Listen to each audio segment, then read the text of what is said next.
ঐতিহ্যমণ্ডিত বেলখৰ বেলেশ্বৰৰ দেৱালয়ত সেৱা লৈ টিহু সমষ্টিত নিৰ্বাচনী প্ৰচাৰ ফণীভূষণ চৌধুৰী মন্ত্ৰী চন্দ্ৰমোহন পাটোৱাৰীৰ উপস্থিতিত শুকুৰবাৰে টিহু সমষ্টিত নিৰ্বাচনীৰ ৰণসিংহা বজালে ফণীভূষণ চৌধুৰীয়ে দিনজোৰা কাৰ্যসূচীৰে চলালে নিৰ্বাচনী প্ৰচাৰ ভাগ ল'লে কেইবাখনো দলীয় কৰ্মী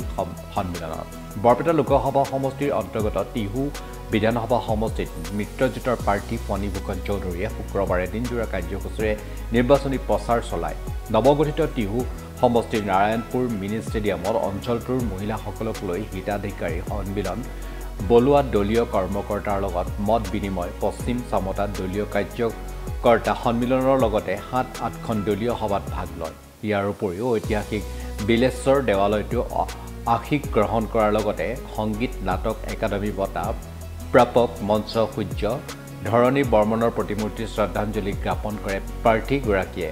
অসম চৰকাৰৰ কেবিনেট মন্ত্ৰী তথা ধৰ্মপুৰ সমষ্টিৰ স্থানীয় বিধায়ক চন্দ্ৰমোহন পাটোৱাৰীৰ উপস্থিতিত চলোৱা এই নিৰ্বাচনী প্ৰচাৰ কাৰ্যত ফণীভূষণ চৌধুৰীয়ে সংগ প্ৰদান কৰে ৰাজ্যসভাৰ সাংসদ বীৰেন্দ্ৰ প্ৰসাদ বৈশ্য অগপ নেতা ভূপেন ৰয় নলবাৰী জিলা বিজেপিৰ সভাপতি মৃগাংক তালুকদাৰ অগপৰ কেন্দ্ৰীয় সমিতিৰ সম্পাদক দিলীপ দাস অগপৰ টিহু সমষ্টি সমিতিৰ সভাপতি অমীয় কুমাৰ দাসকে ধৰি দুয়োটা দলৰ নেতা কৰ্মীসকলে ৰাইজৰ উৎসাহ দেখিছোঁ ৰাইজৰ আমাৰ প্ৰতি সমৰ্থন দেখিলোঁ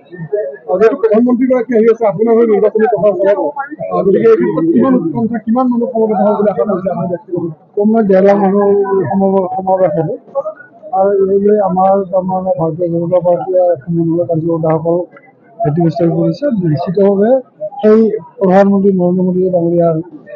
লোকসভাৰ নিৰ্বাচনী সভাখন সফল হ'ব যিহেতু আপুনি বিগত দিনকেইটাত বিভিন্ন প্ৰান্তত ঘূৰিলে সমষ্টিটো এতিয়া আপুনি অনুমান কৰিছেনে আপোনাৰ দ্বিতীয় স্থানত কোন থাকিব আপুনি নিজে কৈছে যিহেতু আপুনি জয়ী হ'ব যেন গোটেই কংগ্ৰেছৰ এটা নিৰ্দিষ্ট ভোট থাকে তেওঁলোকৰ ভোট আছে গতিকে কংগ্ৰেছৰ দ্বিতীয় স্থান বাকী দুলু আহমেদ বা মনোৰঞ্জন তেওঁলোকৰ বিষয়ে নহয় নলবাৰীৰ পৰা দীপু দাসৰ প্ৰতিবেদন টকচক 24 ইণ্ডিয়া